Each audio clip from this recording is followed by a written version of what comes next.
예, 할렐루야, 반갑습니다. 네 번째 여호와의 종의 노래라는 제목으로 하나님 말씀 함께 나누겠습니다. 이사야 52장 13절부터 53장 12절까지 네 번째 여호와의 종의 노래가 나옵니다. 이 종의 노래는 신약 성경에서 가장 많이 인용되고 있는 내용이 되겠습니다. 예수님의 십자가의 고난 사건에 대한 구약의 예언 중에 가장 생생하고 가장 구체적으로 메시아의 고난을 예언하고 있습니다. 이사야 52장 13절에서 15절은 여호와의 종의 노래 서론입니다. 서론. 자, 이사야 52장 13절 말씀 한번 보시겠습니다. 보라, 내 종이 형통하리니 받들어 높이 들려서 지극히 존귀하게 되리라. 하나님의 종은 하나님의 말씀에 완전히 순종함으로써 하나님의 뜻을 온전히 이루어 드렸습니다. 하나님의 종이 십자가의 고난을 당하셨지만 마침내 받들어 높이 들려서 하나님 보좌 우편에 앉게 되었습니다.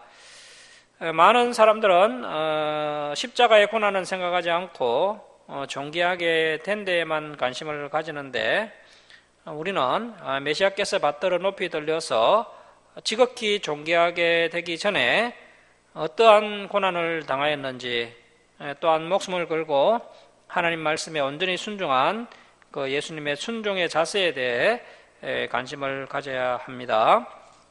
자, 14절 말씀 보십시오.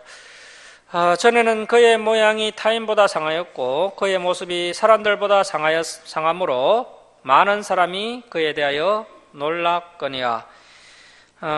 초림주 메시아의 상함과 고난, 또 비참함으로 인해 많은 사람들이 초림주 메시아를 보고 매우 놀라게 될 것을 예언하는 말씀입니다. 이 하나님의 종은 천사보다 존귀한 하나님의 아들이었습니다. 그러나 채찍에 맞아서 몸이 상하였고 침뱉음을 당하여서 더러워졌습니다. 그가 상함은 우리의 죄악 때문이었고 그가 채찍에 맞음으로 우리가 나음을 받게 된 것입니다.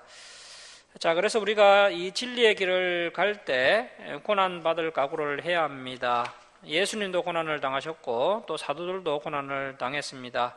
우리 역시 진리를 전파할 때 예수님과 사도들처럼 고난을 당하게 됩니다. 자, 15절 말씀 보십시오. 그가 나라들을 놀라게 할 것이며 앙들은 그로 말미암아 그들의 입을 봉하리니 이는 그들이 아직 그들에게 전파되지 아니한 것을 볼 것이요 아직 듣지 못한 것을 깨달을 것임이라. 자, 15절은 여호와의 종의 영광스러운 승리 때문에 사람들이 놀라게 될 것을 예언하는 말씀입니다. 예수님이 초라한 모습으로 이 땅에 오셔서 고난 가운데 사시다가 비참하게 십자가에서 죽으셨고 이후에 영광스럽게 부활하심으로써 열방과 열왕들이 매우 놀라 입을 가리게 될 것임을 예언하고 있습니다. 예수님께서 철저히 낮아지시고 고난당하시고 십자가의 죽으심을 통해 창세전에 택한 하나님의 백성들에게 구원의 길을 열어주셨습니다. 이것이 바로 하나님의 놀라운 비밀이었는데 이 진리에 많은 사람들이 놀라게 될 것을 본문은 예언하고 있습니다. 자, 이제 이사야 53장으로 갑니다. 이사야 53장 1절에서 9절은 네 번째 여호와의 종의 노래 본론입니다. 본론. 여호와의 종의 고난에 대해서 우리에게 예언해 주고 있습니다. 자, 이제 본격적으로 메시아의 고난이 예언되고 있습니다. 1절에서 3절은 메시아의 초라한 모습을 소개하고 있고 4절에서 6절은 메시아의 고난의 목적, 대속에 관한 말씀을 예언하고 있습니다. 메시아의 생명이 죄인들의 죄의 대가로 사용되었다는 놀라운 복음의 진수를 말씀하고 있습니다. 자, 그리고 이제 7절에서 9절은 대속을 위해 묵묵히 그 모든 고난을 감당하실 메시아의 모습을 우리에게 보여주고 있습니다. 먼저 1절에서 3절은 메시아의 초라한 모습입니다. 메시아의 모습이 너무 초라하기 때문에 어떤 일이 일어나게 됩니까? 자, 53장 1절 말씀 보십시오. 우리가 전한 것을 누가 믿었느냐? 여호와의 팔이 누구에게 나타났느냐? 자, 누가 믿었느냐 의문문인데요. 사람들이 믿지 않을 것이라는 의미입니다. 메시아께서 비참한 모습으로 이 땅에 오실 것인데 그 비참한 모습으로 오실 메시아를 유대인들이 믿지 않을 것임을 예언하고 있는 것입니다. 그래서 사도 요한과 사도 바울도 예수 그리스도를 이스라엘 백성들이 믿지 않았다는 사실을 증거하면서 이 본문을 인용하고 있는 것을 볼 수 있습니다. 여기에 각주를 달아 놓으시면 좋겠네요.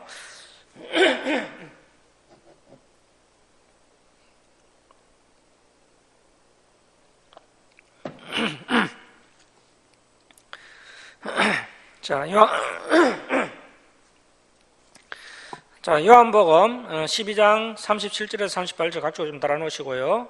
로마서 10장 16절 좀 각주를 달아 놓으십시오.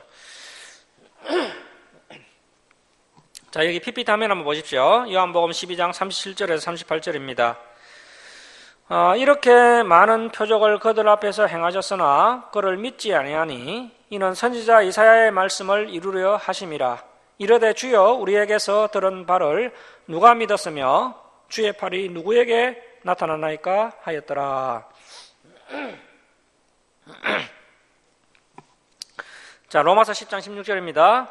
그러나 그들이 다 복음을 순종하지 아니하였도다. 이사야가 이르되 주여 우리가 전한 것을 누가 믿었나이까 하였으니. 자, 이렇게 요한과 바울은 이스라엘 백성들이 예수님을 믿지 않았다는 사실을 이사야 53장 1절을 인용해서 이렇게 증거를 하고 있습니다. 그래서 이 예언의 말씀이 분명히 성취가 되었다는 것입니다. 자, 그리고 이사야 53장 1절에 여호와의 팔은 구원의 능력과 방법을 의미하는 것인데요. 여호와의 구원의 능력과 방법이 누구를 통해 나타났느냐? 바로 여호와의 종 메시아를 통해 나타났다는 것입니다. 그래서 하나님의 구원의 능력이 비참한 메시아를 통해 분명히 나타났지만 안악한 이스라엘 백성들이 믿지 않았기 때문에 하나님의 책망을 피할 길이 없다는 것입니다. 자, 이제 2절에서 3절은 메시아의 비참하고 초라한 모습을 우리에게 예언해주고 있습니다. 당시 유대인들이 기대하는 메시아는 당연히 예루살렘의 명문가 집안에서 이 메시아가 태어나고 그래서 사람들이 필적할 수 없는 강력한 권력과 카리스마를 가지고 로마의 압제로부터 이스라엘을 구원하여 막강한 이스라엘을 다시 건설할 수 있는 그런 강력한 리더자로서의 메시아를 기대하고 있었습니다. 그러나 이사야 53장 2절에서 3절은 여호와께서 앞으로 수백 년 후에 보내실 메시아는 당시 유대인들이 기대했던 바는 전혀 동떨어진 모습으로 이 땅에 오시게 될 것을 예언해주고 있습니다. 2절 이하는 메시아의 약하고 보잘것없는 모습을 우리에게 소개해주고 있습니다. 사람들에게 인정받을 만한 내적 조건을 갖추지 못한 메시아의 그 초라한 모습을 우리에게 예언하고 있습니다. 자, 2절 말씀 보십시오. 그는 주 앞에서 자라나기를 연한 순 같고 마른 땅에서 나온 뿌리 같아서 고운 모양도 없고 풍채도 없은즉 우리가 보기에 흠모할 만한 아름다운 것이 없도다. 자, 실제로 예수 그리스도께서 시골 베들레헴 말구유에서 태어나시게 됩니다. 당시 유대인들로부터 가장 천대와 멸시를 받던 저 북쪽 갈릴리 나사렛에서 성장하여서 공생애를 시작하시기 전까지 나사렛 목수로 살아가시게 됩니다. 이러한 예수님의 보잘것없는 모습은 당시 유대인들이 생각하는 메시아에 대한 기대와는 너무나도 동떨어진 모습이었습니다. 이사야 53장 2절은 이러한 초라한 메시아의 모습을 미리 예언해주고 있는 것입니다. 예수님은 남을 구원하기는커녕 자신도 구원할 수 없을 것 같아 보였습니다. 세상 사람들이 높이 평가하는 권력이나 능력을 전혀 갖추지 못했을 뿐 아니라 인간적인 매력조차도 없었습니다. 만일 우리가 이 예수님을 직접 눈으로 보았다면 우리 역시 틀림없이 이렇게 실망하고 말았을 것입니다. 예수님은 우리가 그동안 달력에서 본 것처럼 잘생기지도 않으셨고 풍채도 좋은 분이 아니었습니다. 사람이 보기에 괜찮다고 여길 만한 것이 하나도 없었습니다. 그래서 예수님은 사람들에게 엄청난 천대와 멸시를 당하게 됩니다. 자, 3절 말씀 보십시오. 그는 멸시를 받아 사람들에게 버림받았으며 강고를 많이 겪었으며. 자, 여기서 이 강고는 가난하고 고생스러움이라는 뜻인데요, 정신적 고난을 의미합니다. 강고를 많이 겪었으며 질고, 이 질고는 또 질병으로 인한 괴로움이라는 뜻입니다. 육체적 고난을 의미하는 것으로 볼 수 있겠습니다. 앞으로 메시아께서 상당한 고통과 고난을 당하시는데 바로 하나님의 진리를 배척하는 사람들로 인해서 메시아께서 상당한 정신적 고통과 또 육체적 고난을 당하시게 될 것을 본문은 예언해 주고 있습니다. 자, 계속 보십시오. 질고를 아는 자라 마치 사람들이 그에게서 얼굴을 가리는 것 같이 멸시를 당하였고 우리도 그를 기이 여기지 아니하였도다. 자, 이러한 내용을 보면 예수님의 생애 전체를 뒤덮고 있었던 것이 가난이고 또 질병이었음을 알 수 있습니다. 예수님은 어릴 때나 공생의 사역을 감당할 때나 늘 가난하셨습니다. 아버지 요셉의 직업이 목수였는데 벌이가 시원찮았던 것 같습니다. 아니면 요셉이 일찍 죽는 바람에 예수님께서 소년 가장 노릇을 했을 수도 있습니다. 이 예수님이 자라나신 나사렛은 빈민촌이었습니다. 그래서 대부분의 사람들이 거칠고 반항적이며 또 불량스러웠습니다.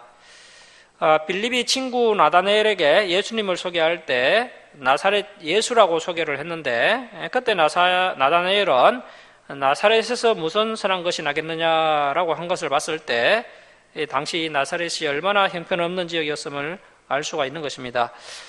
예수님은 복음을 전하시면서 더욱 더 가난해지셨습니다. 예수님과 제자들은 끼니를 거르고 복음을 전했습니다. 예수님이 복음을 전하시자 가난한 병자들이 예수님께로 몰려왔습니다. 그래서 가난과 질병은 예수님을 상징하는 말이 되었습니다.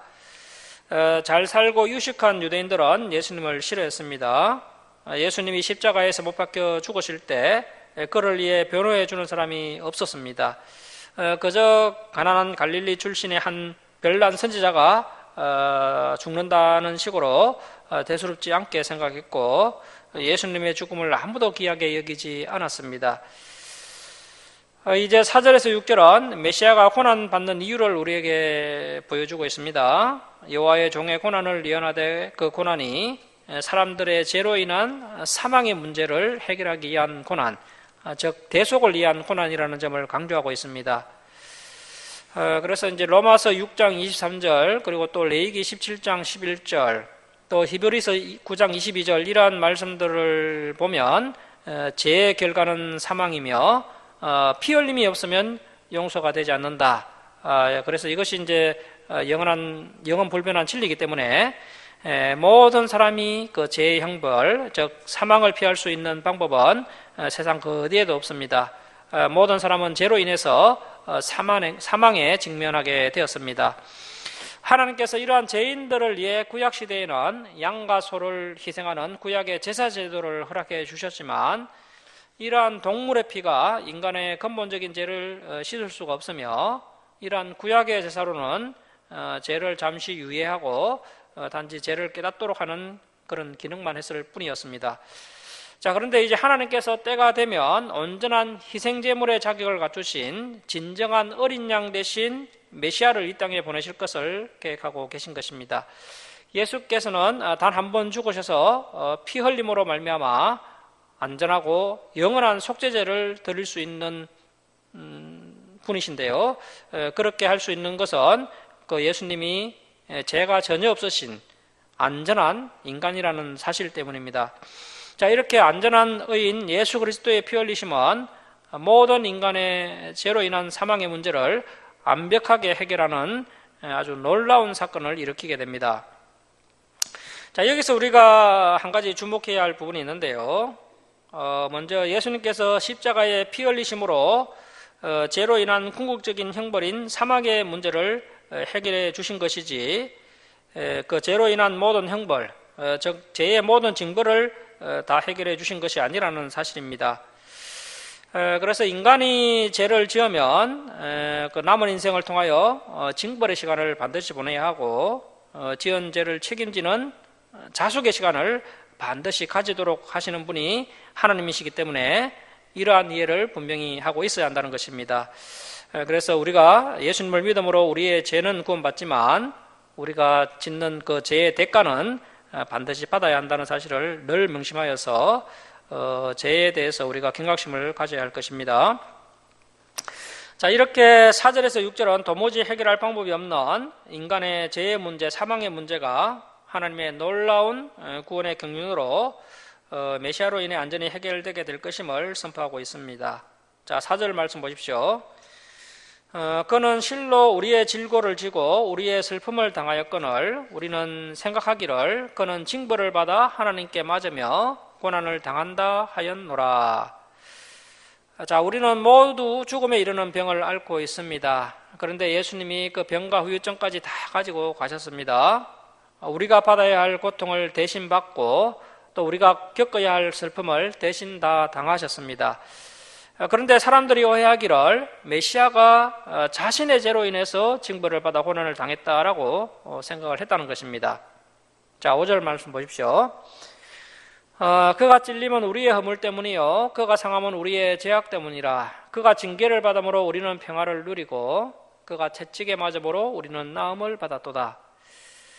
이 세상에서 어떤 억울한 사람도 예수님보다 억울하지는 않을 것입니다.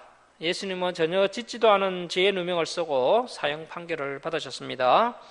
유대인들은 예수님이 거짓말장이요 군중을 선동하는 자요 또 거짓 선지자요 하나님을 모욕하는 자라고 몰아서 온갖 역을 퍼붓고 집을 뱉고 또 채찍으로 때렸으며 십자가에 매달아서 처형시키셨습니다. 자, 그런데 놀라운 일이 일어났습니다. 예수님의 등이 채찍으로 갈라지고 피가 흐를 때 우리의 마음의 상처가 치료가 되었고 무거운 죄의 짐이 가벼워졌습니다. 십자가에 매달려 피 흘리며 죽으셨을 때 하나님은 사람들의 죄를 다 용서해 주셨습니다. 어떻게 이것이 가능할까요? 예수님은 인간이 아니라 존귀하신 하나님의 아들이시기 때문입니다. 예수님은 우리 같은 인간이 아니기 때문에 죄도 없으신 분입니다. 예수님의 피라면 모든 인간의 죄를 다 속량하고도 남습니다. 우리는 이 사실을 믿으면 되는 것입니다. 하나님은 사랑하는 아들의 죽음이 헛되지 않기를 원하십니다. 그래서 누구든지 아들을 믿고 나오는 자는 죄를 다 용서해 주시고 하나님의 아들로 삼아 주십니다. 자, 6절 말씀 보십시오. 우리는 다 양 같아서 그릇 행하여 각기 제 길로 갔거늘 여호와께서는 우리의 모두의 죄악을 그에게 담당시키셨도다. 양은 보기와 달리 아주 고집이 센 짐승입니다. 어떤 곳으로 가야겠다고 생각하면 길을 쏘고 갑니다. 그 길로 가면 틀림없이 낭떠러진데 고집을 부리면서 갑니다. 우리가 모두 고집 센 양 같은 자들입니다. 우리 인간의 죄악이 무엇입니까? 하나님을 거부하고 자기 욕심을 채우려고 고집스럽게 죄의 길로 가는 것입니다. 하나님께서 그 길로 가면 멸망이 기다리고 있다고 알려주셔도 우리는 듣지를 않습니다. 그래서 하나님은 우리의 죄악을 예수님에게 다 담당시키셨습니다. 우리의 죄악을 예수님께 다 뒤집어 씌우고 예수님을 구주로 믿는 우리를 어렵다 여겨주셔서 하나님 앞에 담대히 나오도록 해주신 것입니다. 그래서 우리가 깊이 묵상해야 할 것은 예수님의 죽음이 우리 자신을 대신해서 죽으신 대속의 죽음이라는 사실입니다. 우리가 죽어야 하는데 예수님께서 대신 죽으셨습니다. 예수님께서 나의 죄를 대신 담당하셔서 나를 대신해서 죽으셨다는 사실을 우리가 깊이 묵상하며 날마다 감사해야 합니다. 자, 이제 7절에서 9절은 메시아께서 대속의 사역의 안성을 위해 묵묵히 모든 고난을 감당하시는 감동적인 장면을 우리에게 예언해주고 있습니다. 지난번 그 세 번째 여호와의 종의 노래 이사야 50장 6절을 보시면 이러한 말씀이 미리 예언되어 있는 것을 볼 수가 있는데요. 자, 이사야 50장 6절 한번 보시겠습니다. 자, 여기 PPT 화면 보셔도 되겠네요.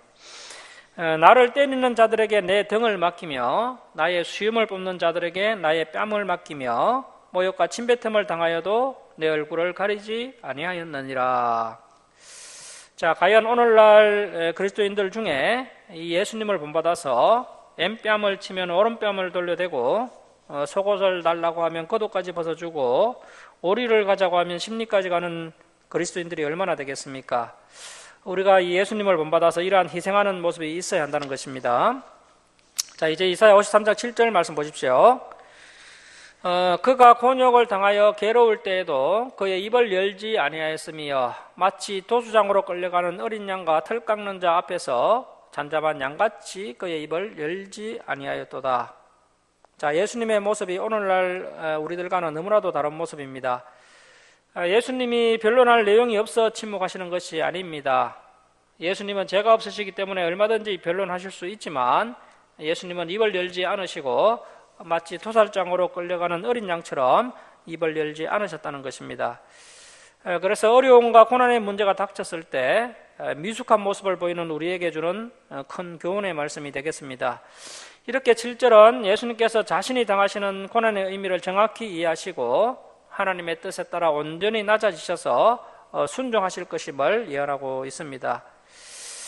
분명히 잘못된 불법적인 재판인 것이죠. 그 어느 하나 올바른 것이 전혀 없습니다. 그야말로 처음부터 끝까지 잘못된 재판이었고 또 억울한 고난이었지만 예수님께서는 불평이나 변론, 자기 방어적 변호를 하지 않으시고 철저히 하나님의 계획과 섭리에 자신의 모든 것을 내맡기고 침묵으로 모든 고난의 과정을 묵묵히 감당해 나가시는 모습을 우리가 복음서를 통해 확인할 수 있습니다.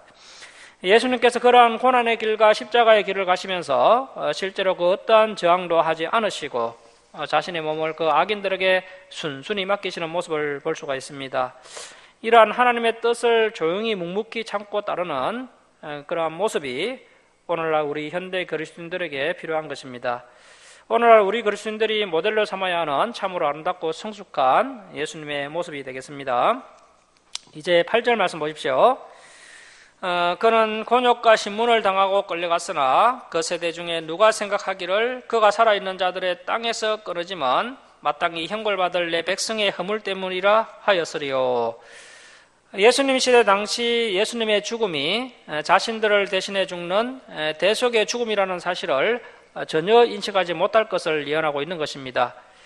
예수님 시대의 사람들은 예수님의 죽음은 예수님 자신의 죄로 인해 십자가에서 죽은 것으로 오해를 하게 될 것을 예언하는 것이죠. 그러한 오해 가운데 예수님은 하나님의 섭리와 계획을 믿고 묵묵히 잠잠히 그 모든 고난의 과정들을 감당해 나가실 것을 예언하고 있습니다. 그래서 사람들은 예수가 죄가 있어서 십자가에 죽은 것이다, 이러한 평가를 하게 된다는 것입니다. 자, 이러한 큰 오해 가운데 예수님께서 어떻게 대처를 하십니까? 자, 9절 말씀 보십시오. 그는 강포를 행하지 아니하였고 그의 입에 거짓이 없었으나 그의 무덤이 악인들과 함께 있었으며 그가 죽은 후에 부자와 함께 있었도다. 만일 그 사람이 하나님의 일을 한다고 하면서 강포를 행한다면 뭐가 크게 잘못된 것입니다. 예수님의 모습은 전혀 그렇지 않았습니다. 여기서 이야기하는 이 강포는 언어와 행동의 폭력성을 이야기하는 것인데요, 예수님은 전혀 그러한 모습이 나타나지 않았다는 것입니다. 이 본문은 메시아께서 자신을 해치는 자들에게 어떠한 폭력적 행위로 대응하지 않으실 것을 예언해 주고 있습니다. 우리는 예수님께서 억울한 고난과 그릇된 재판으로 인한 그분의 죽음 앞에 그 어떠한 폭력적 행위를 행사하지 않으셨다는 사실을 꼭 기억해야 합니다. 예수님은 권세와 권능이 있었고 또 그렇게 하실 수 있는 충분한 정당성도 있으셨지만 자신을 괴롭히는 자들을 신적 권세로 위협하지 않으셨습니다. 이러한 예수님의 인격적인 모습을 오늘날 우리가 깊이 묵상해야 하는 모습이고 우리의 모델로 삼아야 하는 아름다운 모습인 것입니다. 그리고 예수님께 본받아야 할 또 하나의 아름다운 모습을 예언해주고 있습니다. 우리 예수님의 입에는 거짓이 없었다는 것입니다. 이 거짓에 해당하는 히브리어 미르마는 속임수, 유언비어, 사기 이라는 의미를 가지고 있습니다. 예수님의 입술에 그 어떠한 속임수도 거짓도 전혀 없었고 그래서 모든 상황 속에 항상 진리와 진실만을 말씀하실 것임을 예언해주고 있습니다. 오늘날 많은 사람들이 심지어 잘 믿는다고 하는 그 보수적인 그리스도인들조차도 비진리와 거짓을 붙드는 안타까운 모습을 쉽게 볼 수 있습니다. 우리 주설한교회 성도님들은 이러한 혼란스러운 시대에 반드시 진리와 진실만을 믿고 진리와 진실만을 말하는 참된 그리스도인들이 되어야 한다는 것입니다. 그렇게 되려면 일단 철저히 자기 자신을 부정하고 또 욕심을 내려놓아야 합니다. 그리고 성경의 진리와 또 역사의 진실을 열심히 공부하려는 성실하고 진실한 자세가 있을 때 이러한 바른 신앙, 바른 삶의 모습이 가능하다는 것입니다. 자, 그리고 이제 9절에 그 악인들은 예수님과 함께 십자가에 못 박힐 좌우편 강도들을 의미하는 것인데요, 예수님이 강도들과 함께 십자가에 죽으셔서 강도들과 함께 매장되어야 했지만 하나님의 섭리로 예수님은 십자가에서 죽으신 후에 아리마대 요셉의 새 무덤에 장사되셨습니다. 예수님 당시 십자가형은 가장 흉악한 죄인데 가장 흉악한 죄인에게 내려지는 가장 치욕스러운 형벌인데요. 그래서 십자가에서 사형을 당한 자는 그날 들판에 벌어져서 들짐승의 밥이 되는 경우가 많았다고 합니다. 그러나 우리를 구원하기에 이 땅에 오신 예수님은 신성모독죄와 성전모독죄라는 억울한 누명을 쓰시고 십자가에서 비참하게 죽으셨으나 아리마대 요셉이라는 부자가 자신을 위해 미리 만들어 두었던 새 무덤을 제공하여 이 이사야 53장 9절의 말씀이 아리마대 요셉을 통해 정확하게 성취가 되는 그런 놀라운 장면을 복음서를 통해 확인할 수가 있습니다. 자, 이렇게 약 600여 년 전에 이사야서를 통해 예언됐던 수많은 메시아 예언들이 초림주 메시아 예수 그리스도를 통해 정확히 성취되는 그런 역사적 사실을 복음서를 통해 확인하면서 다시 한번 그 하나님의 구원의 경륜의 그 신실하심과 이대하심을 우리가 확인할 수가 있습니다. 자, 이제 10절에서 12절은 네 번째 여호와의 종의 노래 결론입니다. 종의 승리를 우리에게 선포하고 있습니다. 네 번째 여호와의 종의 노래 중에서 마지막 단락인 10절에서 12절은 메시아의 대속적 권한과 메시아의 대속적 죽음을 통해 어떤 결과가 만들어지게 될 것인지를 예언해 주고 있습니다. 자, 10절 말씀 보십시오. 여호와께서 그에게 상함을 받게 하시기를 언하사 질고를 당하게 하셨은즉. 자, 메시아의 대속적 권한과 대속적 죽음이 하나님의 뜻임을 또 한번 강조를 하고 있습니다. 자, 그의 영혼, 영혼보다는 생명이 더 좋은 번역이죠. 여호와께서 죄인들의 죄값을 대신 치르는 그 대가로 예수 그리스도의 생명을 사용하실 것이기 때문에 그의 생명으로 번역하는 것이 더 좋은 번역입니다. 자, 그의 생명을 속건제물로 드리기에 이르면, 자, 그래서 이 속건제물에 대해서도 한번 생각을 해봐야 하는데요. 앞에서는 메시아를 속죄제로 언급을 했었습니다. 그런데 여기서는 메시아를 속건제물로 언급하고 있다는 것입니다. 자, 이처럼 예수님의 제물됨의 성격을 두 가지로 언급하고 있다는 것은 메시아의 대속적 죽음의 성격이 이 두 가지 율법의 제사의 성격을 다 포함하고 있다는 사실을 우리에게 말씀하고 있는 것입니다. 그래서 이 메시아의 대속적 죽음은 먼저 속죄의 성격이 있다는 것이죠. 죄를 씻고 용서받는 속죄의 성격이 있다는 것입니다. 또 이 속건제는 죄에 대한 배상의 성격이 있는 제사인데요. 그래서 우리 예수님이 우리의 죄에 대해서 대신 다 배상을 하셨다, 이런 의미가 있는 것이죠. 그래서 예수님의 십자가의 대속적 죽음은 속죄제와 속건제의 성격을 다 포함하고 있습니다. 자, 그의 생명을 속건제물로 드리기에 이르면 그가 씨를 보게 되며, 자, 이 씨는 예수님의 대속적 죽음을 통해 앞으로 결실하게 되는 그 그리스도인들, 예수님의 제자들을 의미합니다. 예수님의 대속 사역을 통해 앞으로 많은 그리스도인들이 생겨나게 될 것을 예언하고 있는 것입니다. 자, 메시아께서 씨를 보게 되며 그날은 길 것이요 또 그의 손으로 여호와께서 기뻐하시는 뜻을 성취하리로다. 그래서 예수님의 그 십자가의 대속적 죽음으로 하나님의 뜻을 온전히 다 성취하게 된다는 것이죠. 자, 11절, 그가 자기 영혼에 수고한 것을 보고, 자, 이 수고는 예수님의 십자가의 고난과 죽음입니다. 수고한 것을 보고 만족하게 여길 것이라. 나의 어려운 종이 자기 지식으로 많은 사람을 어렵게 하며 또 그들의 죄악을 친히 담당하리로다.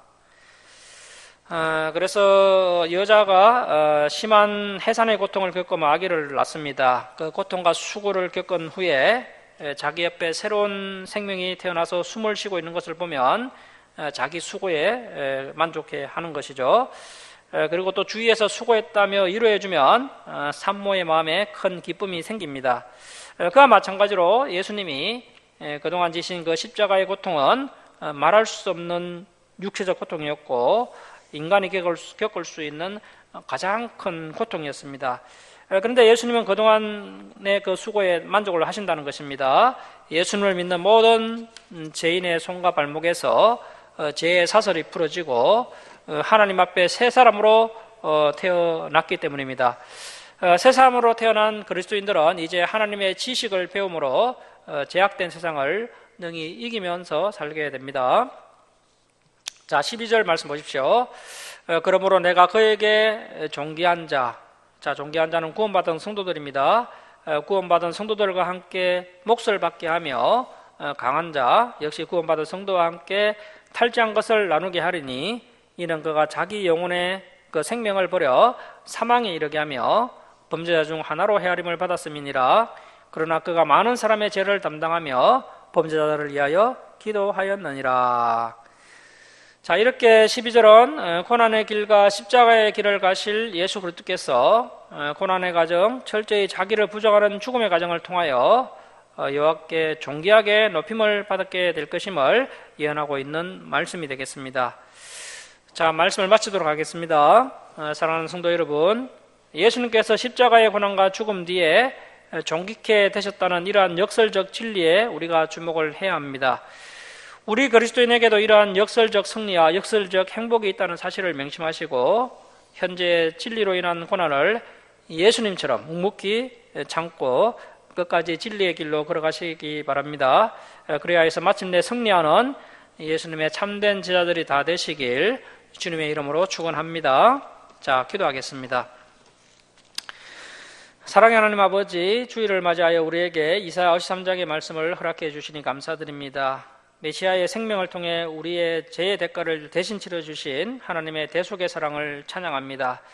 메시아께서 왜 비천하고 초라한 모습으로 이 땅에 오셨는지 이해하는 우리의 믿음이 되게 하시고 예수님처럼 하나님의 뜻을 묵묵히 참고 따르는 모습, 어떤 어려움이 있어도 억울함이 있어도 강포한 행실이 없고 입에 거짓이 없는 우리의 모습이 될 수 있도록 은혜와 진리로 인도하여 주시옵소서.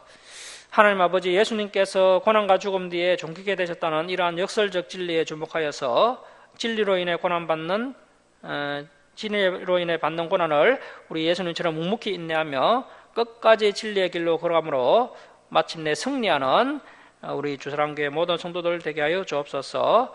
모든 것을 감사드리며 우리를 구원하여 주신 예수님의 이름으로 기도드립니다. 아멘.